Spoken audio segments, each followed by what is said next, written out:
Goeienaand, good evening, fellow South Africans and citizens of the world. Yep, it's the old fart.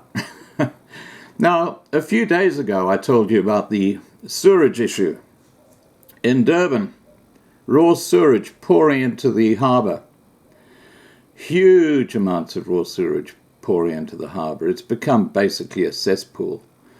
And as a direct result of this issue, a major surfing event has had to be cancelled in Durban. It's a huge embarrassment, especially after what happened a couple of weeks ago with that disastrous tourism indaba they held in Durban when everybody was on strike and running around the roads, doing wheelies in their sewage trucks. I mean, it was just absolutely crazy. Okay, I'll just give you a background to what's happening here. An international surfing competition that was expected to kick off in Durban on Friday has been cancelled after all the beaches along the city's popular Golden Mile were closed because of a raw sewage leak. Head of communications at eThekwini Municipality, Masawaki Mayisela, said on Friday that about 20% of raw sewage flow had been discharged into the harbour at Lavender Creek. An investigation by the Water and Sanitation Departments has identified the main cause of the pump failures in the failure of the mechanical rakes at the entrance to the pump station, allowing an ever-increasing number of foreign objects to enter the pumping system, said Meslise. This resulted in the pumps tripping and failing mechanically. The mechanical rakes have been repaired. Due to the foreign objects entering the pumps, they became imbalanced and the consequential vibration caused them to fail. Mayisela said the pumps and spares were imported and that repairs were expected to take place only on Monday. Wow, must stink in Durban right now, mustn't it? In the interim, we plead with residents, tourists and business owners to refrain from getting into contact with the contaminated water until a communication to do otherwise is issued, he said. Head of surfing at Accelerated Sport, Tasha Mantasani, said that Zigzag Durban Surf Pro had to be cancelled over health and safety issues. Mentasi said that hundreds of surfers had arrived in the city and they were ready to rock and roll. Wow, where are they going to rock and roll now, guys? We had 130 entries from throughout South Africa and 10 international entries. All the athletes are already in Durban, as the competition was set to start on Friday and end up on Sunday. She said big names within the surfing world were expected to headline the event. Now, can you imagine how this is going to reverberate around the world when it comes to tourism in South Africa? This is an absolute shocker.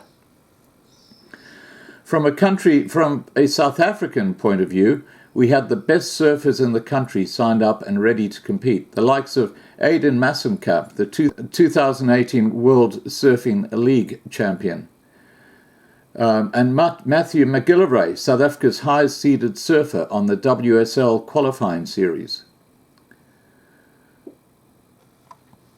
When the Golden Mile was visited on Friday, lifeguards on duty had hoisted red flags from Ushaka to North Beach, where swimming has been banned. So there you go. This is TNPA's Environmental Department was still battling the waste pollution in the harbours after the Easter weekend floods.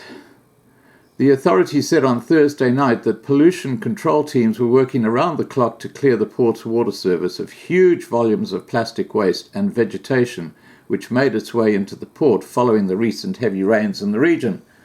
The port is unfortunately on the receiving end of a large volume of litter, effluent and sewage that is discharged through the stormwater reticulation system from a catchment area of more than 200 kilometres square, the TNPA said. Mentasti said she was disappointed by city services as she was now left to sort out the cancellation of a massive and well-planned event. We had multiple beach activities planned for this weekend. It's really unfortunate, but the health and safety of the athletes is our main concern. I grew up on the Golden Mile and represented South African surfing. The city's services have truly let us down. She said following an emergency conference call with members of the WSL on Thursday, a decision was taken to cancel the event. We communicated the message to the athletes about 7 p.m. after being updated on the state of the ocean. We dealt with it the best way we could in the circumstances, she said. Now, let's remember that in less than a month, in fact in 4 weeks' time, the Comrades Marathon is going to be run from Durban going to Pietermaritzburg. And I had a message from one of my subscribers who said that the road between Durban and Pietermaritzburg has been deemed as dangerous and don't travel along it. Now, can you imagine if they have to cancel the Comrades Marathon because of protesters on the road and things like that happening? I mean, that would be an absolute shocker. Please remember to subscribe to be kept informed, ring the bell to get the updates, and have a great evening.